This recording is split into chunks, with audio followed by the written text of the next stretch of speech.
Assalamualaikum dan salam sejahtera bersama saya Qistina Donna Lee Abdullah dalam rancangan Bual R&D TVS. Kemajuan teknologi digital merupakan agenda utama mencapai status negara maju berdaya saing dengan modal instan yang menyumbang kepada sosioekonomi negara. Bersama saya pada hari ini adalah Mr. Andrew Chien, Director of Research and Consulting Services Division, the Sarawak Information System, SAINS. How are you today, Mr. Andrew? I'm fine, thank you. Okay, thank you very much for coming into this slot of Bual R&D. Okay, today our topic is future technologies, the role of science in exploring future technology for Sarawak development. Okay, but before that, we would like to know a little bit about yourself, maybe your background in this digital technology area. Sure, thanks, Qistina. I was trained in electronic engineering. So I graduated as a Bachelor of Electronic Engineering from University of Canterbury, New Zealand. And I've worked in New Zealand for about 6 years before coming back to Malaysia to work in science. So I've been actually in the field of R&D and development since I actually started work. So in the very first beginning, I actually worked on communication technology. So I've actually designed things like modems for Telecom Australia. And after that, I designed navigation systems for NavMan New Zealand, which is actually an in-car navigation system. After doing that, I came back to Sarawak and I joined SAINS. And there, I actually worked on vehicle tracking systems, more to GPS, global positioning systems. And after that, they've actually decided for me to work in more to management roles. So I'm currently more to R&D management. So managing a group of engineers and developers to ensure that we can work on the latest technologies in IT. So probably people out there do not know about this SAINS, right? Sarawak Information Systems in general. Perhaps probably Mr. Andrew can explain to us the establishment of SAINS. Sure. SAINS, or Sarawak Information Systems, SAINS is the short form that we use, was incorporated in 1991. We were incorporated to actually computerize the Sarawak government. And we are actually a wholly owned company of Sarawak government. So from our humble beginnings of only a handful of engineers, we've actually grown to a company that's about 800 plus employees. And we are located all over Sarawak. And we have been entrusted by our Yang Amat Muhammad Chief Minister to actually drive and execute the digital government initiatives in Sarawak. So we are one of the enablers for the Sarawak digital economy. And we have an extensive record for our company. We've actually, over the last 30 years, we've actually done quite a lot of projects.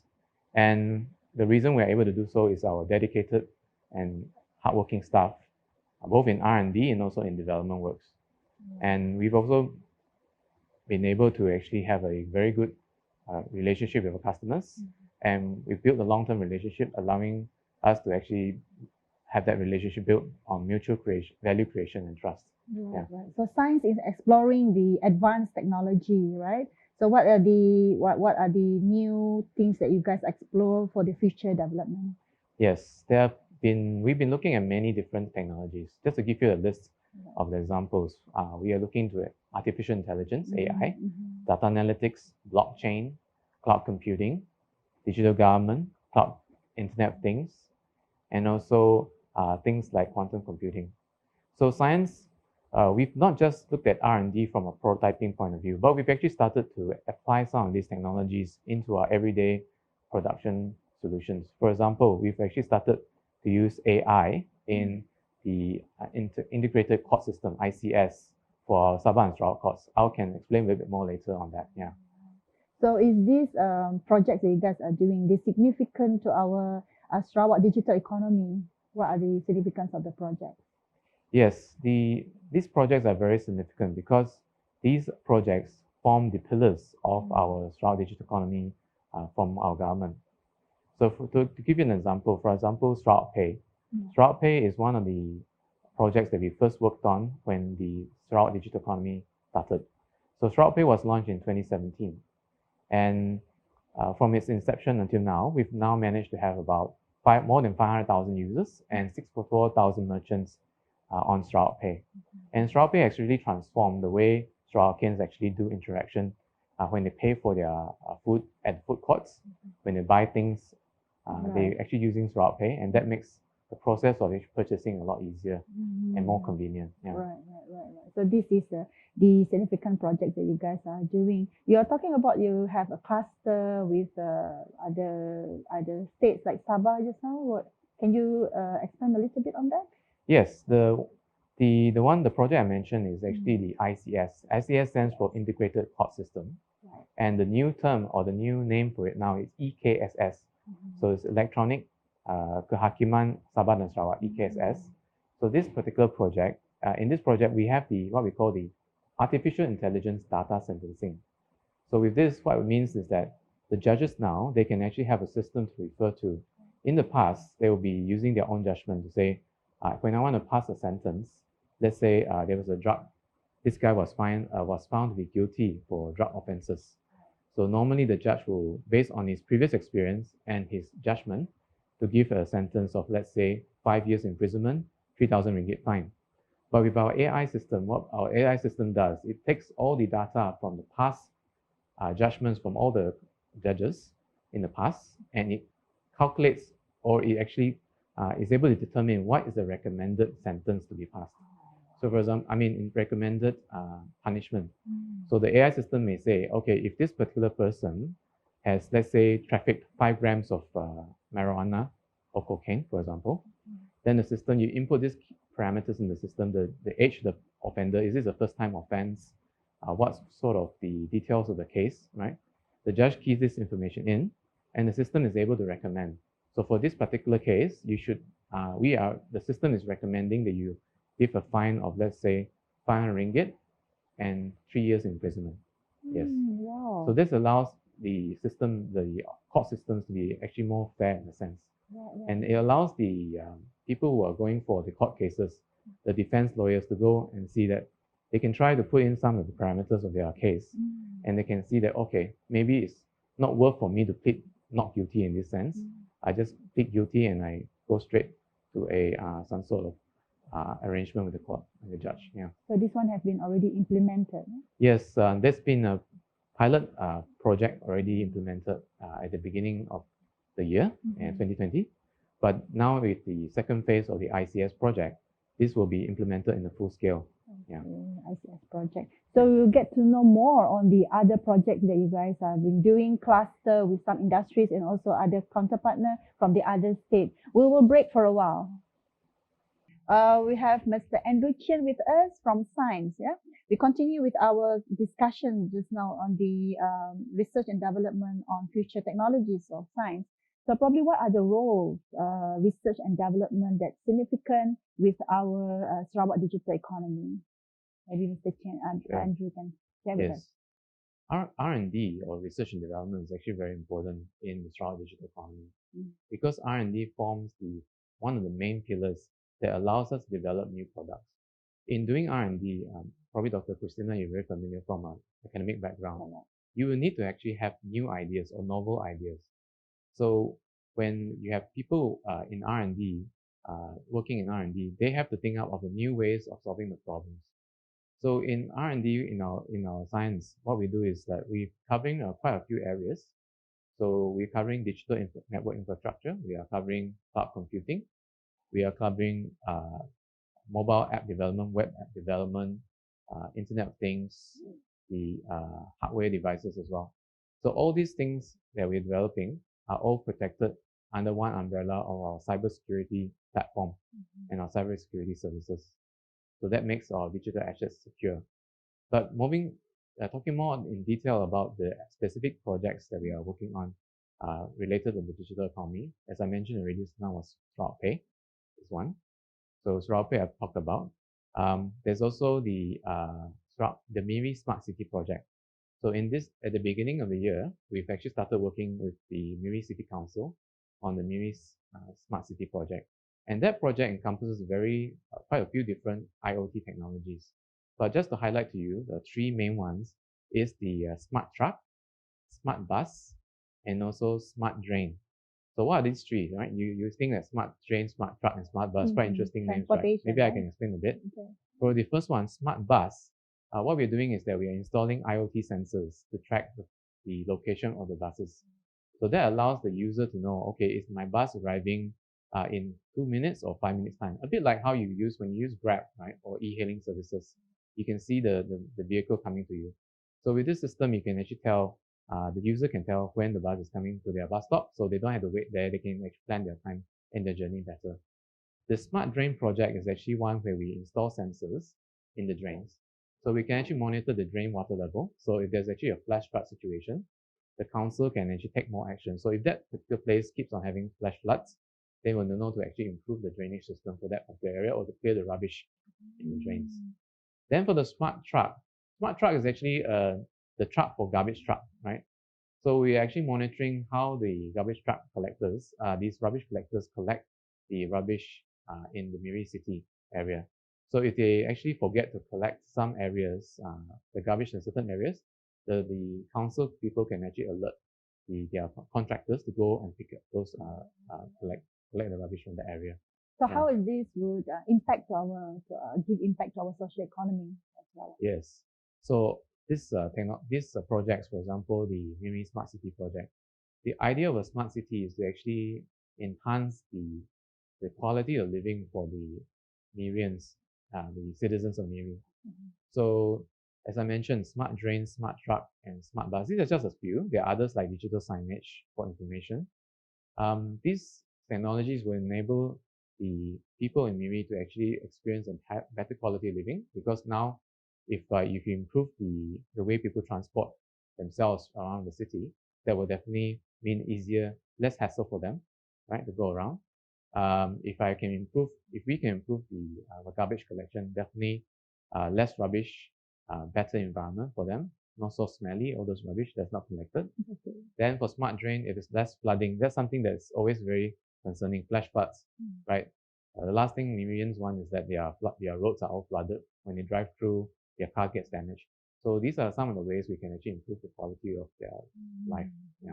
By doing all these projects, do you face any limitations? Okay, with these projects, we are talking about some very new technologies. So maybe I can allude to the example of the Stroud Pay. So for Stroud Pay, it's actually an electronic payment system or e-wallet. So we have to get through the mindset of people has to improve, or has to be able to adapt to this new way of doing things. So probably the challenge is more, I think for the city folk, it's not too difficult. City people are more used to mobile apps. They have the internet connectivity. But for the rural areas, of course, internet connectivity is still a challenge for the rural areas. And that is why our company has also worked with Sarawak government on the digital connectivity program. So that is actually what we've done, is that for that project, we've actually allowed to have, we've actually put up satellite communications in about 40 kampongs in Sarawak. So with these kampongs, we will actually give them free Wi-Fi access to enable them to use Sarawak Pay, enable them to use our government services, our digital government services. So this is one of the projects that's now in phase 1. We are moving to phase 2 soon, and it also involves another 40 projects. Yeah. So all of these at the different areas in Sarawak? Yes, all over Sarawak, yes. So we're using satellite terminals. That means that that particular place may not need to have digital fiber or internet connection to that particular kampong, but through the satellite, we can actually connect them to the internet through the satellite communications. Wow. Yeah. It is all these projects that you guys have been doing, and the involvement of the community as well, to make the research more efficient and more, what we call that, development will be, you guys can do it much more better, right? Yes. So the role of R&D is really significant to the what we call that, to the Sarawak digital economy, together with the impact to the social economy from this particular area. But we will get to know more information on that after we have a break. We're back again with Mr. Andrew Chien. We're talking about the future technologies, the role of science into exploring these future technologies into the impact to the Sarawak socio-economy. What are the new projects or the future projects that science are doing right now? Okay. We are currently working with the Sarawak government and embarking on the next 5 years plan for the 12th Malaysian Plan projects, IT projects. And these projects will cover 3 main goals. right? The first main goal is economic prosperity. The second main objective of these projects is actually social inclusivity. And third main goal for the project is sustainable environment. So for example, for the first one, economic prosperity, we are looking at projects that will actually enhance the economic prosperity of the rakyat, of Sarawakians. So one of the ones that that covers this is actually, of course, SarawakPay. SarawakPay is already done. But of course, we are going to be doing more things with SarawakPay and doing more financial technology projects that actually centers around SarawakPay. So we're going to enhance SarawakPay with more future features, with better features with that. So probably I cannot share too much about that for the time being, because still in the planning process. So, but this is some of the areas of that. The second item that I mentioned just now, social inclusivity. So as I mentioned just now, we have projects that the 40 kampongs, we put satellite communications there to actually ensure they actually have internet. So we're going to do more of those projects to ensure that the people in the rural areas can also get the benefits of digital technology.